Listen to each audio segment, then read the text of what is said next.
Welcome to the Heart of a Viking. This channel offers elementary art lessons taught by Mrs. Minto from the Cape Henlopen School District in Delaware. I look forward to virtually creating with you. There are new lessons posted weekly. Subscribe to the channel to make sure you don't miss a single one. So go grab your art supplies and your thinking caps and let's begin.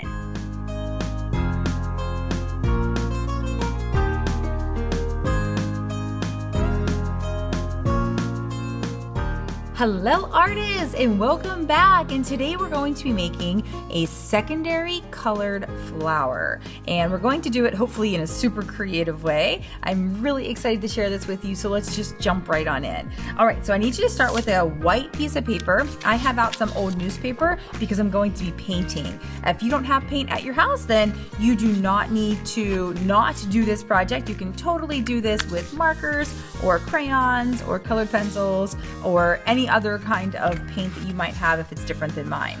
So I'm starting by folding my paper into thirds. When I fold my paper into thirds, it means that I make two folds, but when I open it up, I have 1, 2, 3 sections. So let me show you how I folded it into thirds. I folded the one side over, and I was kind of comparing how much I folded over with how much was left. And if those are about equal, then I know that that's a good place to make my fold. If this one was way back here and I had this much here and then this much over here, I know that that's not a very good choice. So I need to make sure that this much is equal to that much. Then I folded that down, took this part, folded it over the top, and then folded that down. And that one I don't even have to think about. I just fold it over and then push it down. And then when I open this up, I notice that I have 3 sections. So if you notice, I kind of folded mine backwards a little bit, and that helps it stay a little bit more flat for me. Okay, so I am going to give you a test. This is finger paint, and we're going to be using finger paint to make our secondary colors today. So the test is, what colors am I gonna get? So that has red in those 2 sections, but I'm going to put yellow in this one and yellow over here. So 2 yellows. I'm gonna add a little extra yellow. Yellow is a light color, so you have to use a little bit extra than you do the other color that it's with. Then I'm going to go ahead and add some blue, and blue's the darkest color, so I need a little less than I do the other colors because blue is super dark. Okay, so now that I have all my colors, I'm going to use my fingers to paint. So I'm going to start, it really doesn't matter which one you start with, I'm going to start right in the middle with my red and my yellow, and I wonder if you already know what that's going to make. I hope you do. You should have a good guess anyways. So I'm going to use a couple of my fingers because this is finger paint, not hand paint, but finger paint. So I'm going to use a couple of my fingers and start squishing those colors together.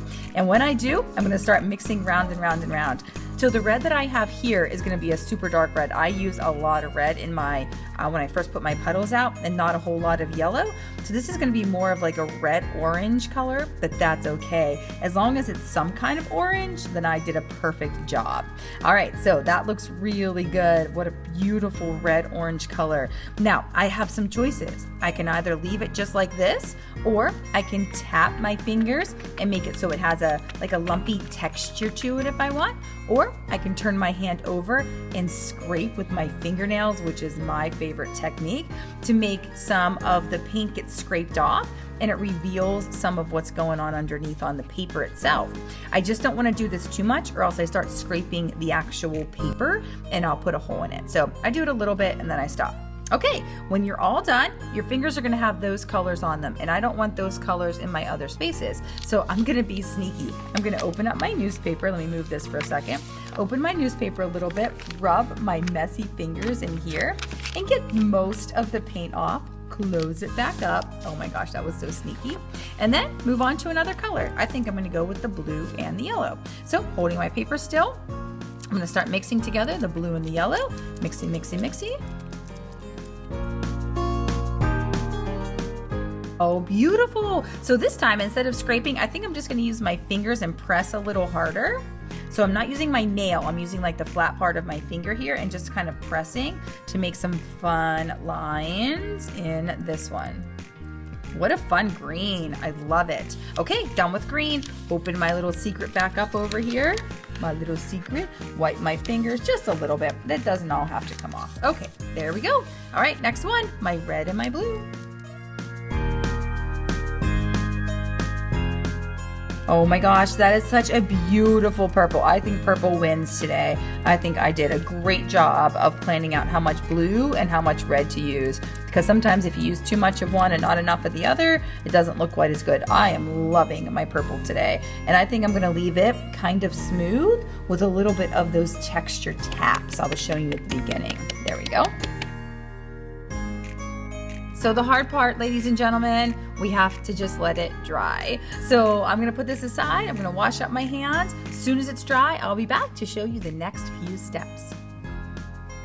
Okay, artists, so once yours is dry, you're going to go ahead and cut the 3 different colors apart. So I'm gonna cut right here between the purple and the orange.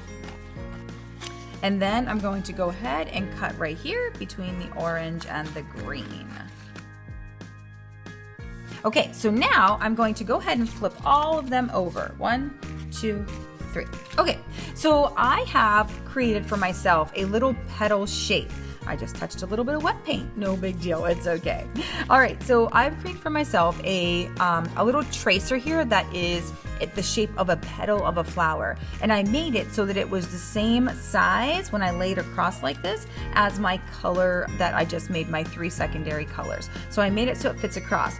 In addition to that, I made it so that it fits across and so that I can trace about 4 of them going down. So whenever you're making yours, you do not need a tracer. You can totally do this on your own. You're just going to make petal shapes by yourself. And I would really aim when you're doing that to make sure that the flower petal touches the bottom like it does here, goes all the way to the top edge, and then comes back down. So if you have a grown-up at home that you want to help you make one that you can use as a tracer too, that's fantastic.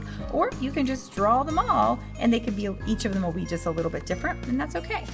All right, so I got 4 going down, and I'm gonna keep doing that on my other 2 colors as well.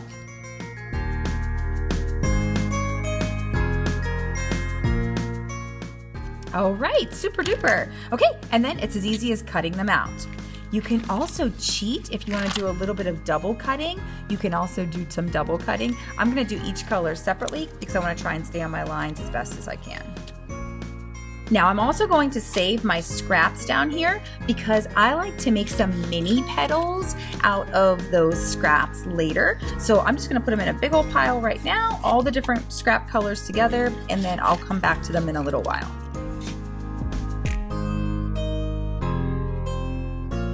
All right, super. I'm gonna go clean up my hands a little bit and my scissors for the next part, but I'll be right back and we'll keep moving on. Okay, so now that you have your big petals, you can look at your little scrappies that you have here, and I'm trying to find big pieces like this one, not little skinny pieces like this guy, but I'm trying to find some big pieces. And in those big pieces, I'm going to cut another petal shape as big as I can. So for this one, I can create a pretty nice sized petal. It's definitely smaller than those guys, but it's big enough to where I can use it as a petal that's hiding behind. I'll show you what that looks like later. All right, so I'm gonna put that guy right there and see if I can find some more pieces to make some big petals.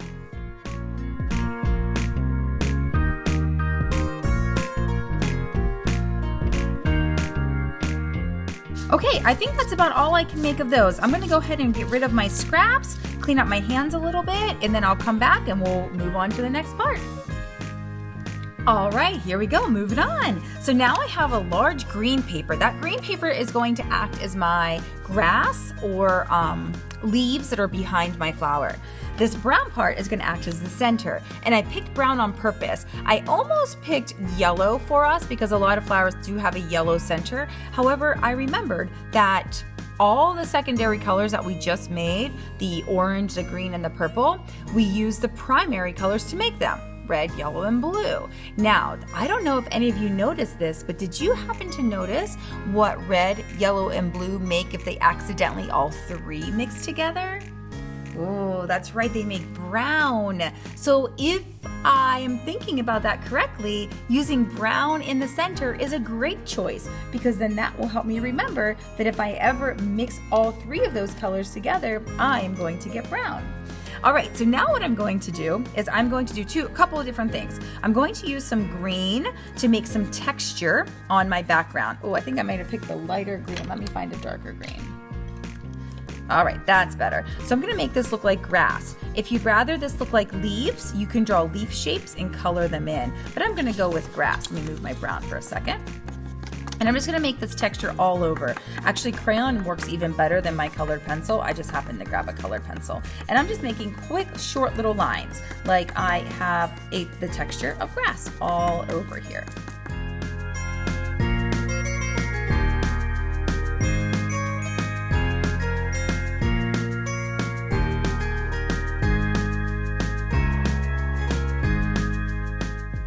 Okay, I think I'm finally happy with my texture I have for my grass. All right, so now I think you notice I had a brown paper here too. This brown paper is going to be for the center of the flower, as I mentioned, but square is the wrong size. I need this to be a circle or an oval. So I'm gonna be brave here, and I'm just going to try and trim off the corners. So by taking my scissors and scooping them around as I'm cutting, I can trim off the corner. And then I turn it. I find the next corner and I scoop it around. Then I turn and I scoop and I turn and I scoop. And then I look at it and I say, hey, you know what, Mrs. Minto, you actually did a pretty good job with this one. But if you had any problems, like mine is a little bit too lumpy right here for me, so you could go ahead and trim it, but you have to remember something. Every trim you do, the smaller this guy gets. So if you want to make sure that yours stays nice and big like mine, you have to make sure that you only trim a little bit at a time, because you can always take off a little more. But if a big chunk falls off, then you're kind of out of luck. So make sure you only trim off a little bit at a time, or if you want to be safe, you can just draw your circle first and then cut on the line. All right, so let me get this out of the way. Now I want some texture for him as well. So I'm gonna do the same technique, except I'm gonna use a tapping motion. And this time I'm gonna use some yellow for pollen and some black just to make it look like it's a little bit deeper. I'm gonna use a tapping motion instead. All right, so my yellow wasn't quite bright enough for me to just tap with. So for this one, I'm actually drawing little circles and coloring them in kind of quickly, but drawing little circles and coloring them in. But I want the bees to have something to feed off of, and the hummingbirds and anybody else who eats pollen and nectar out in nature. Okay, super. So now I'm gonna go ahead and glue this down, but I'm gonna use a different kind of gluing technique. Normally, whenever I'm gluing, I'll just put glue all over and put it down. However, this time, I only want glue in the center. I do not want glue out near the edges, and you'll see why in just a second. So glue just in the middle, and then flip over and put this in the middle of your green paper. So that looks like it's about the middle. Press, press, press. You can also use my super handy flip over and press technique. Remember, I like this because I don't have to worry about messing up the art as I press. Plus, I make sure that I press pretty hard, and the friction that comes from me rubbing my hand on the paper, the warmth that you start to feel, that helps the glue stick better, flatter, and longer. So win-win. Okay, fantastic. So now I'm ready to start playing with my flower petals. Let me go grab them and we'll start creating a flower here. Okay, so I have all my flower petals nearby, and now I'm going to start placing them in. And what I'm going to do is I'm going to just tuck them under. Now, tucking them under is great for just kind of seeing where they're going to lay. I will have to eventually glue them though. So I'm going to go ahead and tuck them underneath here. And I think I'm going to go with a pattern. Maybe I'll do orange, green, purple, orange, green, purple, orange, green, purple. Okay, so if you're like me, you're gonna have a bunch more petals, but as you went around, you kind of ran out of space. So what I like to do is I like to create some overlapping. So instead of putting my flowers right next to each other, the petals right next to each other, I'm actually going to go ahead and take this one, move it over so that it's a little bit on top of that orange one. This actually looks a lot more realistic, like a real flower, than if I put them side by side. Okay, so let me fix this up, move these guys over, and see if that helps my flower make more space for sure, and see if it helps it look a little bit more realistic. All right, that looks a lot better. I like that a lot, but I still have more petals. Plus I have these little cute guys that I made in addition to the big ones. So I'm gonna take these big ones now, and I think I'm gonna find a way to like tuck them behind, just like that. That looks really good. Okay, maybe I'll put a purple one here, and then maybe I'll put a red one over here. Okay, and now I'm gonna do the same thing with these little guys. I can either put them behind, so like here, and they can just be showing from in between, or I can lay them on top, and they could be like a little petal that's right in front. So you play with yours, see where you like them. I like them kind of in both places, so you'll see me putting them in both places. Okay, I think I like it. So now the hard part, gluing it down. So what I normally do is I'll just pull out one of the petals, put a little glue on them, and I don't even put glue everywhere. I only put glue like at the kind of like at the bottom of it, because I like when they stick up a little bit. It reminds me more of a real flower too. I don't like when they're totally flat. These guys are a little tricky. And you can even put the glue on the front if you want, and it'll glue to the brown circle. So it's okay to put the glue on the front or the back. I'll let you decide as the artist where you think the best spot for your glue to go is.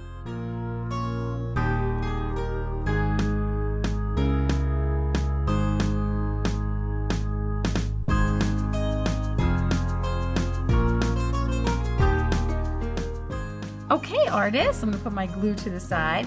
Like I said, I like when mine stick up, so I am definitely okay with all of this curling and peeling. I think it looks a lot more like a real flower. So I hope you enjoyed this project. I hope you really liked your 3D secondary colored flower. I hope you join me again for art another time, and I'll see you back here next time at the Heart of a Viking. HOB artists, don't forget to hop on over to Art Sonia to upload a photograph of your piece of artwork to your art portfolio. I can't wait to see it.